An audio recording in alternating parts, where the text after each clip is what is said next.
Assalamualaikum warahmatullahi wabarakatuh. Welcome back to our channel Kelompok 135 KKN RDR 77 Winwali Songo Semarang. Pada kesempatan kali ini kita akan mendengarkan podcast Sunan Ampel, yaitu podcast Wali Songo yang diadakan oleh Kelompok 135 KKN RDR 77 Winwali Songo Semarang.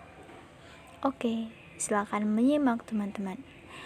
Perlu kita ketahui bersama, salah satu dari penyebar Islam Wali Songo di wilayah Jawa adalah Sunan Ampel. Jejak dakwahnya amat terkenal, mulai dari peninggalan Masjid Agung Demak hingga ajaran Moh Limo yang disesuaikan dengan kondisi masyarakat setempat.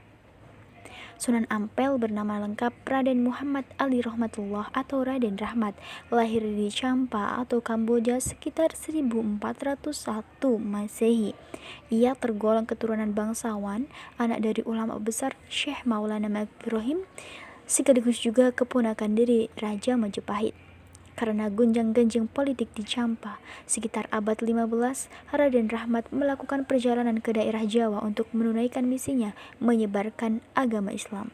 Dalam penyebaran ke tanah Jawa, Raden Rahmat sempat singgah di Palembang dan berhasil mengislamkan Adipati Palembang Arya Damar yang diam-diam berganti nama Aryo Abdillah.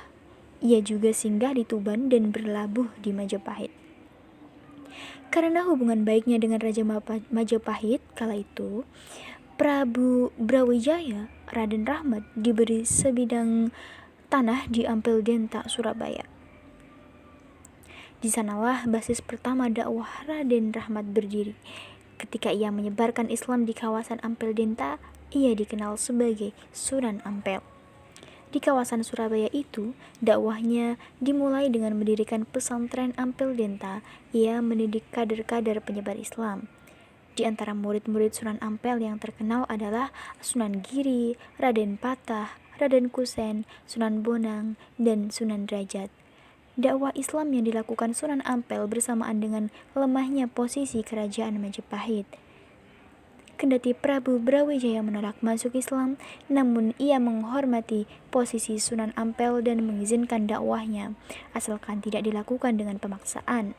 Sebelum membangun pesantren, Sunan Ampel menarik perhatian masyarakat dengan membagikan kerajinan dalam bentuk kipas yang terbuat dari akar-akaran dan anyaman rotan. Bagi yang mau mengambilnya, tidak perlu menukarkan dengan uang, melainkan dengan 2 kalimat syahadat.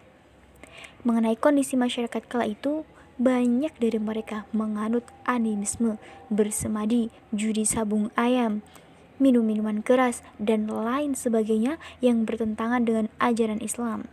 Oleh karena itu, Sunan Ampel menekankan prinsip Moh Limo dalam dakwahnya, yaitu sebagai berikut: moh main, moh ngombe, moh maling, moh madat, moh madon, yang artinya adalah tidak berjudi, tidak mabuk, tidak mencuri, tidak menghisap candu, dan tidak berzina. Selain itu, Sunan Ampel juga mendekatkan istilah Islam dengan bahasa masyarakat setempat. Kata salat diganti dengan sembahyang, asalnya sembah dan nyang. Tempat ibadah yang tidak dinamai musola melainkan langgar, mirip dengan kata sanggar.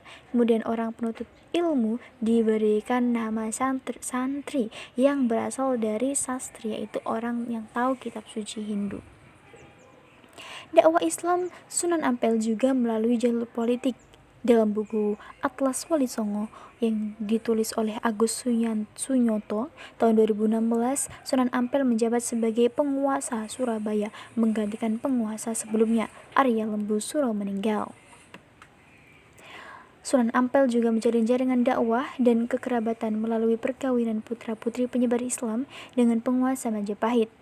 Sebagai misal, Retno Panjawati, putri Arya Lembu Suro yang beragama Islam, menikah dengan Prabu Brawijaya. Mas Mustosimah, putri Sunan Ampel, dinikahkan dengan Raden Patah atau Adipati Demak, dan lain sebagainya. Di Demak, yang merupakan wilayah dakwah Sunan Ampel, bersama dengan Raden Patah dan penguasa wilayah setempat, ia mendirikan Masjid Agung Demak.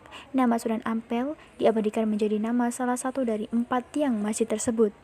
Dari sisi keluarganya, Sunan Ampel memiliki 2 istri, yaitu Nyai Ageng Manila atau Nyi Gede Manila, Putri Tumenggung Wilatika, dan Mas Karimah Putri Ki Woro Suryo. Dari 2 istrinya itu, Sunan Ampel memiliki 7 anak, termasuk Maulana Mahdum Ibrahim atau Sunan Bonang dan Syarifuddin atau Sunan Derajat.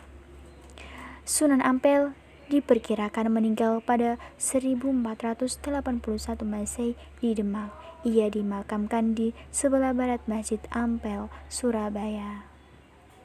Cukup sekian dari kami, terima kasih, semoga bermanfaat. Wassalamualaikum warahmatullahi wabarakatuh.